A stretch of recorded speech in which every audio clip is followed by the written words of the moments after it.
Welcome back to Tennis Talk. My name's Cam Williams, and with the season just about to start, we're going to go through the ATP Top 10 predictions for next season. Who is going to finish on top of the rankings, who's going to finish 10, and everyone else in between. We've already done the WTA rankings. You can go check that out to see if you agree, disagree.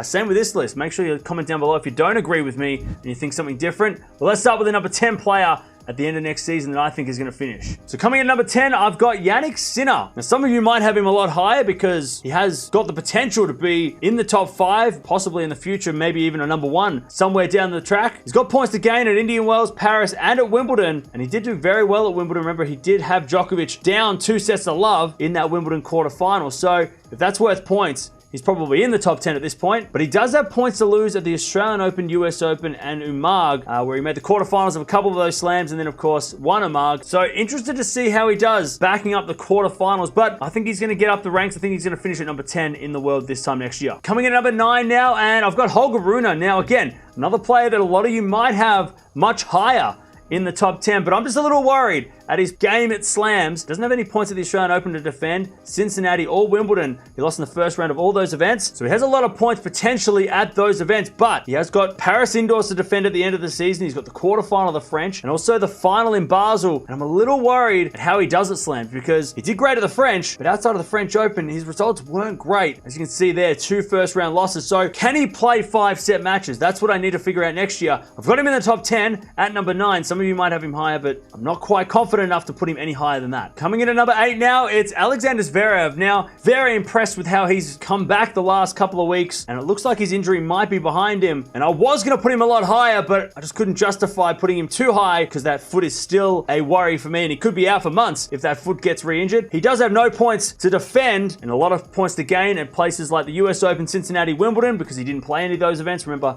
from the French Open onwards, he didn't play, but he does have a lot of points to lose over the clay court season. French Open being the most, Madrid and Rome. So if he can get through that clay court season relatively unscathed on the ranking side, the second half of the season he's playing for free, kind of like Rafa this year, where in 2021, Rafa got injured from the French Open onwards and everything was to gain. So Zverev could fly up the rankings in the second half of the season next year, but I'm going to keep him at number 8 just in case that foot does get re-injured and he doesn't play as many events as maybe he wants to. Coming in at number 7 now is Casper Ruud. Now, currently in the top 3, so a lot of people are probably thinking, hang on, why isn't he going to stay in that top 3? Let's have a chat about it, because the points to gain, he actually got a lot of points that he could make up in Madrid, which is a clay court event, Oz Open, which he didn't play last year, and Wimbledon as well. So he could really do some damage at the start of the season until the midpoint of the season, but I'm just worried about those finals that he made. The French Open, US Open finals, and also the ATP finals. A lot of points up for grabs there, and a lot of points to lose there. Can he replicate that? I don't know if he can, especially with Djokovic coming back. That's always going to be a trouble at places like the US Open. You know, the French Open, he got a pretty nice draw. Is he going to get another nice draw to be able to make another final? You know, avoid some of those big guns? I don't know. So I'm a little worried that he's going to lose those points. Look, he could still make semi-finals of those events, but it won't be enough to keep him in the top 5. So I'm going to get him at number 7 because I am banking that he is going to drop down the rankings and lose a lot of those points and maybe not replicate the amazing season that he's had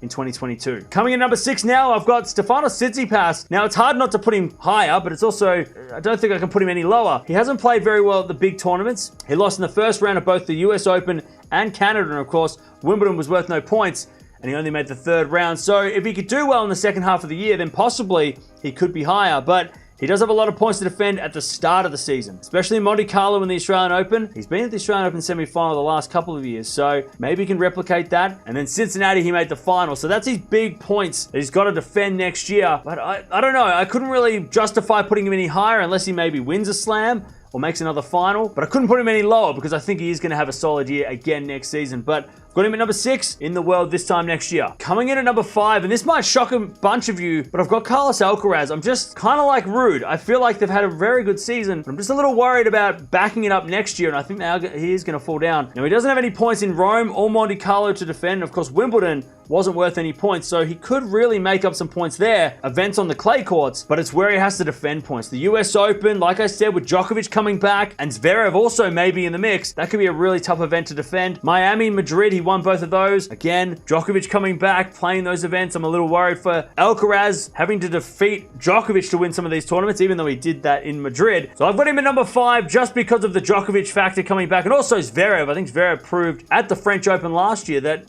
he can beat Alcaraz. And look, Alcaraz had a great season, but we all know that there is a little bit of question marks whether or not he is the true number 1 in the world, or if maybe because of some other players not playing that he got to that point with a little bit of luck. But I've got him at number 5 next year, dropping down from the number 1 position that he's got right now. Coming in number 4, I've got Felix Auger-Aliassime. Now, this will be a massive jump for him if he can get there, but I feel like he turned a corner in 2022, and he's got a lot of points to gain at some big events. US Open, he only made the second round. Miami, lost in the first round. And Wimbledon, he didn't get any points. All tournaments that he's done well at before. And Wimbledon, of course, I feel like he could be a Wimbledon champion one year because he does have that Federer-like game, all-court game. He can come to the net, do crazy things, hits very hard, serves very big. So I reckon he can make up some really big points at those key events. And the points to lose are not that bad. Rotterdam, Basel, and the ATP Cup, he has points there because he won all those events. So he's really banking on the fact that he's won sort of ATP 500 events, but the 1,000 and the Grand Slams, he can make up a lot of points. And I think he's going to be in the top 4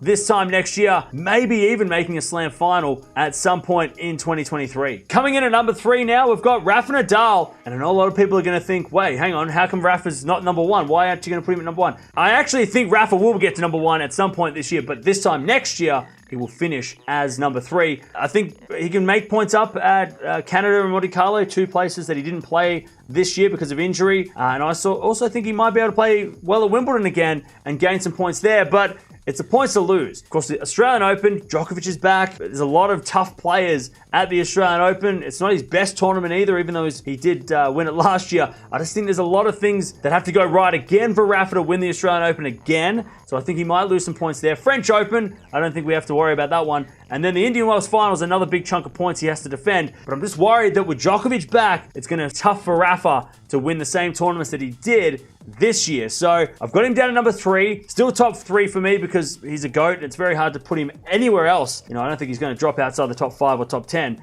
But it's an Australian Open that I'm a little worried for, especially with that Djokovic factor coming back. All right, coming in number 2 now, and I've got Daniil Medvedev. Now, a little bit strange. He was number 1 at some points this season, but I feel like this year was very disappointing. Once he lost that Australian Open final, he just never regained the confidence. Also suffered with injury as well. So I reckon Medvedev will make a massive comeback next year and finish at number 2. He's currently, I think, number 6 or 7 in the world.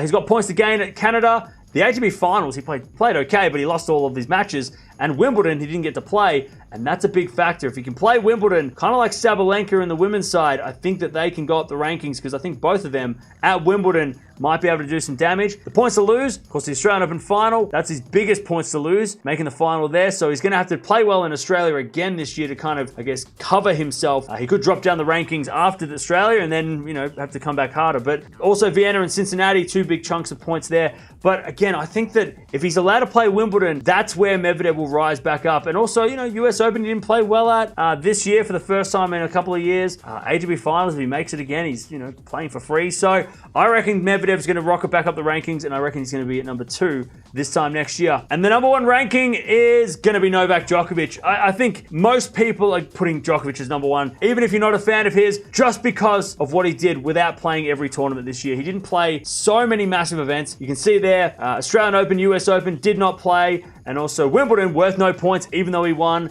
He's going to be the favourite in Australia, the favourite in Wimbledon, possibly the favourite at the US. If he plays all those events, which we expect him to, he's got only points to gain. And the points to lose, ATP Finals, Rome, and in Paris. And again, the limited amount of tournaments that he played, the fact that he was still able to finish high up the ranks and also win the ATP Finals. I mean, be the best of the best, go undefeated. I just think that it's going to be so hard to put him anywhere else but 1 or 2 in the world. This time next year, it's only points to gain. And I think he's going to be on a bit of a revenge next year, especially in Australia. Hungry to win, also hungry to get that record over Rafa, that Grand Slam record. He's on 21, Rafa's on 22. If he's allowed to play every event, it might be possible. So I've got Novak Djokovic number 1 at the end of next season. So there you have it. They are my rankings for the year. And at the end of next year, this is what I think the top 10 are going to look like. Let me know down in the comments below. What are your top 10 for next year? Do you have someone else other than Djokovic at number 1? Again, like I said, it's so hard not to put him at number 1 because he has no points to defend so many events, so many key events that he's done well at in the past. But again, let me know down in the comments below what your top 10 is for the 2023 season.